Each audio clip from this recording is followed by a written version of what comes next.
Well, that covers the basic install of the servo units in the tail of the aircraft, install options in the cabin, and review of some of the basic features. So let's step outside. It's a chilly day, and take a peek over here and check out my new autopilot install on the GFC 500.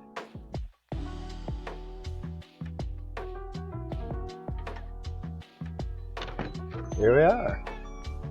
Here's the airplane.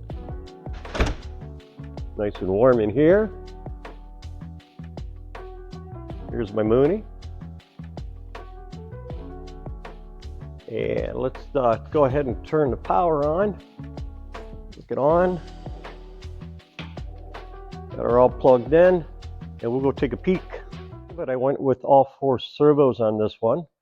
When I was pricing it out, I thought, well, for $2,000 or $3,000 difference or whatever it was, we'd go with all the servos. So we'll cover the basic install, where I put it in my Mooney, and then how the installed servos in the tail section. Let's hop inside and take a peek.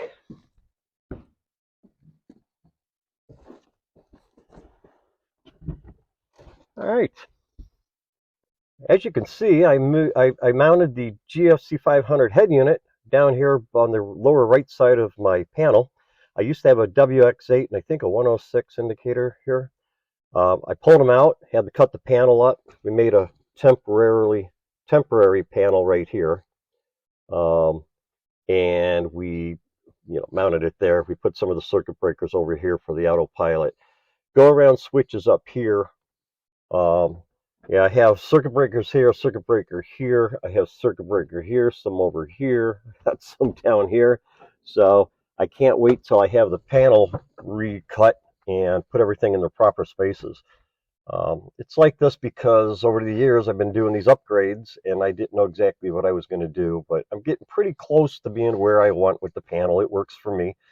My typical mission's 300 to 500 miles, and I use it a bit for work. When I had the autopilot put in, I had a USB-C port put here, so I moved my G1 engine monitor and I put it over here. I thought I'd like it there. Not liking it there, I think I'm going to put it down here. And then I could take my fuel computer, move it over here, and I could relocate this when I do the panel. If I can go through that, if I want to mount this up here, because the KX155 could go over here.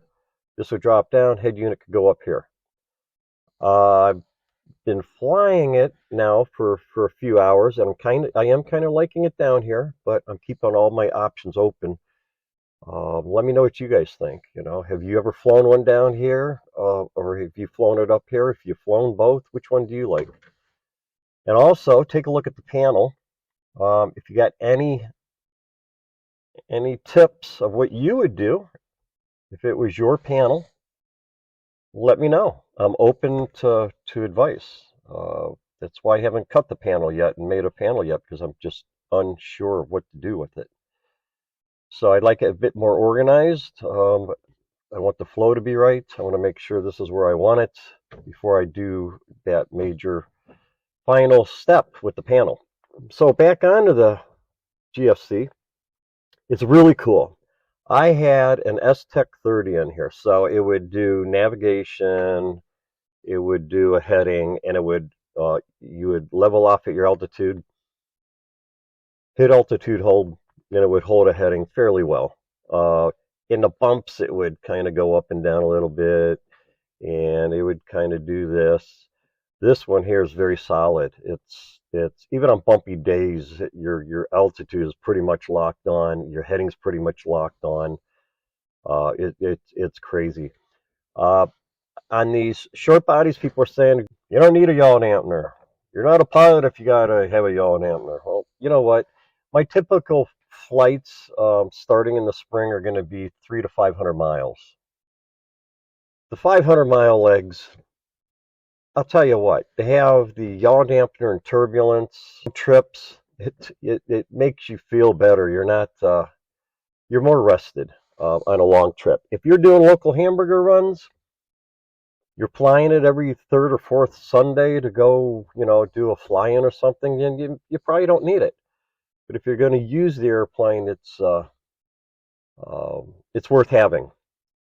In the bumps, I don't care what they say. Some people say, "Oh, you don't get no tail wig wag," it's rock solid. I beg to differ. I've been in my fair amount of turbulence, and even since I had this, and I recently had it installed, I got caught a few times, and I hit that yaw dampener, and it really smooths things out, and you're not dancing on the pedals throughout the whole flight, which is really, really nice. So that's my take on it. I did go with all the functions. I went with the electric trim. I'm not really happy with the switch they provide, so I think I would like to go more of a flat rocker switch. I think I'll do that when I redo the panel. So you can see how it moves. It's fairly quick.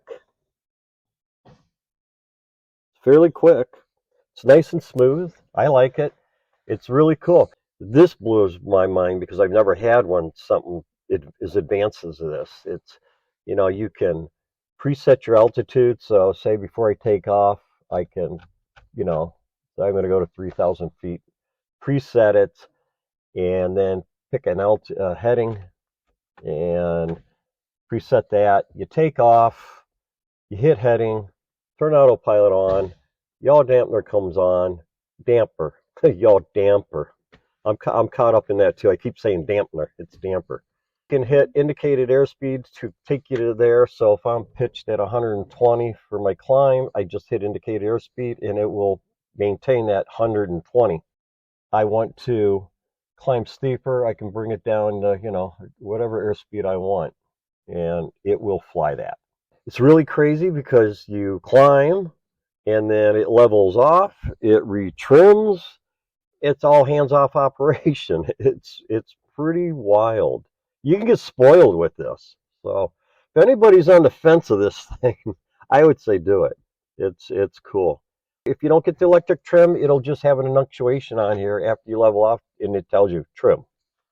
You don't have to have the yaw dampener, but you could go without some of the features.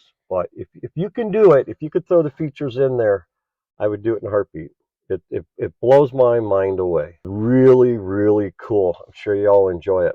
I'm sure a lot of you know how this works. This is heading, so this will adjust your heading on the indicator or your HSI. Okay, you can fly heading. This is approach. Once your sequence for the approach, and they clear you for the approach. So anytime they say Victor cleared for the approach, I'll go ahead and I'll activate it, and that'll fly your this, and it'll fly this. The thing that blows my mind. I never had anything where it gets to that part of the approach and it just starts down by itself. It's so cool. This is the flight director, so you could turn on and off. It gives you command bars, it's telling you where to go. The emergency level button, and the yaw dampener. So again, on that yaw dampener, you getting good enough bumps in the clouds, whatever, you could feel it on the rudder pedals just going really quick, minute adjustments. It's nice. It's nice when you're flying long legs. It keeps your rudder nice and straight, and you don't have to sit there dancing on the rudder pedals for hours on end. So I like it. This is how you control either your vertical speed up and down. So if I hit the vertical speed button here, this window here pops up. So watch that. I'm going to hit vertical speed. That window pops up. I can dial in. I want to go down 500 feet a minute. I want to climb, 800 feet a minute or 1,000 feet a minute, whatever. I just roll the wheel right here, and you can pick what you want. So I use this on descents. I use vertical speed on descents. I use indicated airspeed on climbs. I like that on the climb.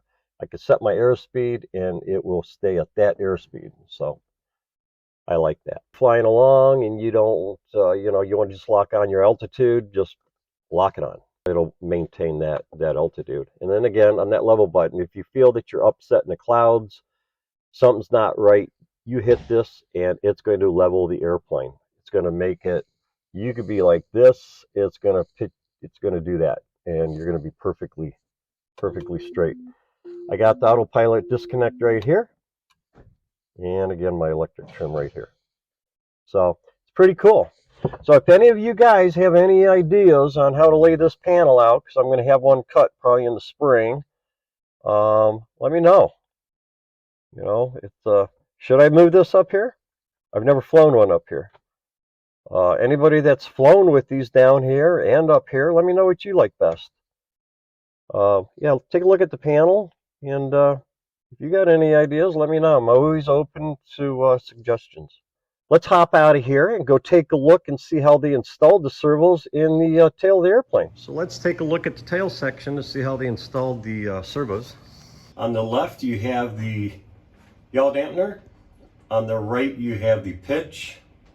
See that? That shelf, they have to drill out 5 rivets on the left skin and 5 on the right skin to put the shelf in, and then they have bolts that go on the bottom bracket. This is the pitch trim. You could see how they put a cog on the shaft, controls the tail pitch, and they put the chain there in there. And then here is the back. You can see how they mounted this. Gives you a pretty good idea of what's involved.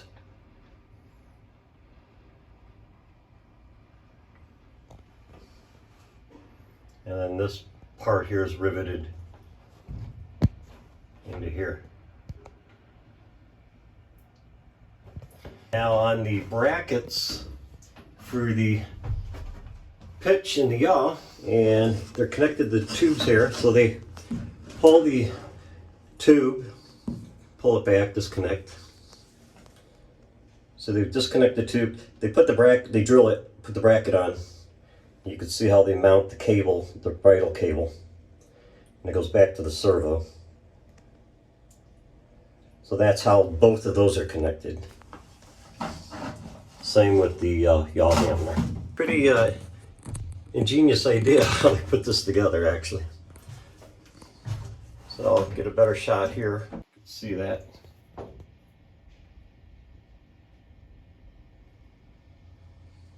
Okay, and you can see this for the pitch trim.